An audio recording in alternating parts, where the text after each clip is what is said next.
Sanibonani. Sanibonani.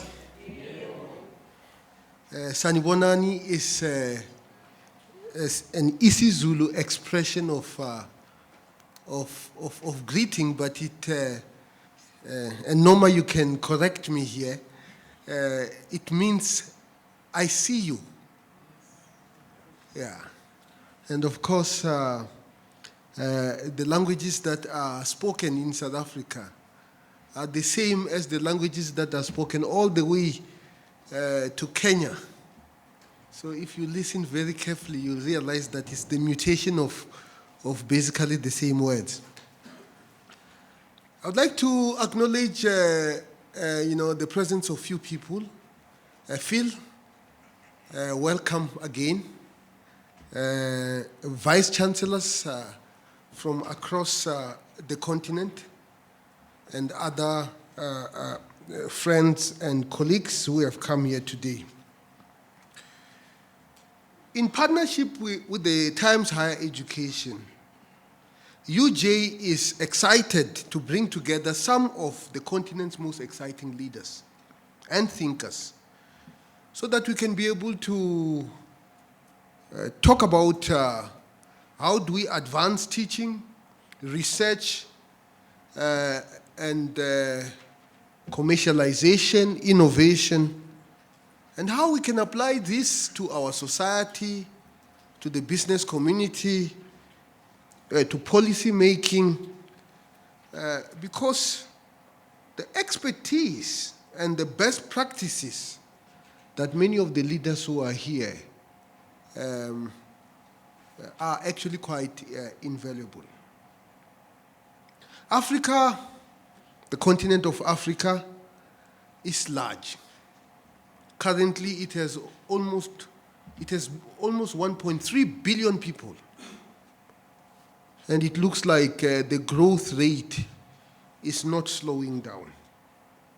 And as a university sector, one of the things that we ought to be asking ourselves is how are we going to educate much of these people? Much of Africa's population is actually youth. And of course, education is not necessarily the preserve of only the youth, but certainly it can benefit everybody. Adult-based education is also quite important. But given the huge amount of young people that would require education in the next 40 years, and given the fact that the backlog in infrastructure and even just universities, sizes of universities, numbers of universities, is quite huge. And by the way, because of this reason, another threat that we have not talked about is the rise of fly-by-night educational institutions, which claim to be giving all sorts of education, but in reality, they are just a degree mill. And that issue is not just an African problem, but given the fact that we have a huge demand, certainly for university education, we are going to be quite vulnerable to this. So our challenge is to nurture a critical mass of world-class universities with diverse missions. Very, very important, diverse missions, because some of our universities will have to specialize. Some of our universities will have to specialize in agriculture, an industry that ought to expand, given the fact that the population is expanding. The security of food supply will be very, very crucial. Some of them will have to specialize on technology.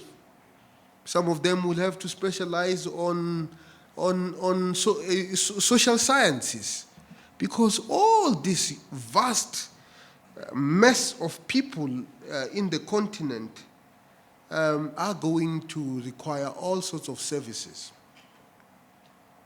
So our universities must provide highly skilled people.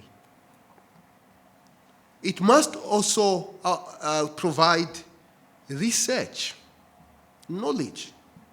The concept that much of the knowledge is generated outside the African continent, and we are more the consumers of such knowledge than producers, is something that the African university system must change. Innovation. The innovation for Africa is quite different from the innovation of the rest of the African continent. Everybody is talking about artificial intelligence and how it is changing the world. But one thing that we don't talk about is the limitation of the African database, which is normally incomplete, and the quality of such data is sometimes not as good. In many of our countries, we cannot be able to accurately estimate the population of the country. And by the way, it's not even very far. If you were to ask, what is the population of South Africa? Here in South Africa, there's always these 4 million people who are either not counted, but they live here. So, and if you do not know the size of your population, then you cannot be able to provide adequately for all the needs that your population requires. So the issue of innovation is actually quite important, where we look at our own problems. The problem of youth behavior. And as a vice chancellor in a South African university, when I talk about youth behavior, I know what I'm talking about. And all these problems have all sorts of implications on our society, on our economy, on our politics, and ultimately on the prosperity of our respective countries. So this forum will examine how universities can power Africa's renaissance for the fourth industrial revolution, and how we can build a shared legacy. I think a new form of university is emerging that does teaching, service, and research in a different manner. This new university that ought to emerge in our system must be interdisciplinary, with virtual classrooms so that we can have economy of scale to educate the masses of our people, with virtual laboratories, because we probably cannot be able to afford the scale of the labs that we require, virtual libraries, virtual teachers, so that we can be able to drive our society towards the fourth industrial revolution. And this new academy obviously will have to produce leaders that are fit for the new era. Of course, this convergence of machines and humans has all sorts of implications on what we teach, how we teach, and for what purpose we teach. A psychologist of today must understand the interaction of humans with machines. We, as the University of Johannesburg, has adopted the fourth industrial revolution as our strategy of moving forward into the global excellence in stature. We have positioned the university as a prime university leading in taking our society to this new era. And consequently, when the South African government, the president, established the Fourth Industrial Revolution Presidential Commission, which he chairs, it actually elected me as his deputy, so that we can collectively, together with other social and economic actors, move our country forward.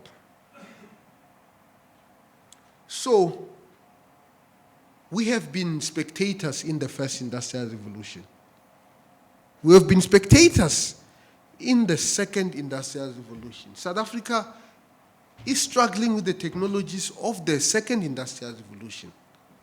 The provision of secure electricity and reliable electricity.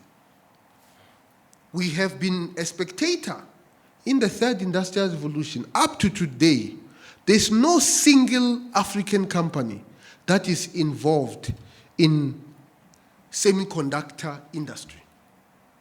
And of course, we know semiconductors is very, very important in the production of computational infrastructure. So we cannot afford to be left behind in this new era of the fourth industrial revolution. Of course, as I conclude, we hold the view that though the business of higher education remains unchanged since the times of Aristotle, the demand for a different type of a graduate today is much more higher than ever before.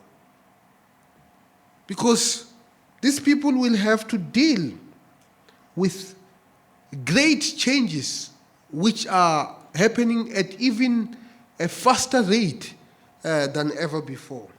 So our graduates must be adaptive. Many of them are going to have multiple careers in their lifetime.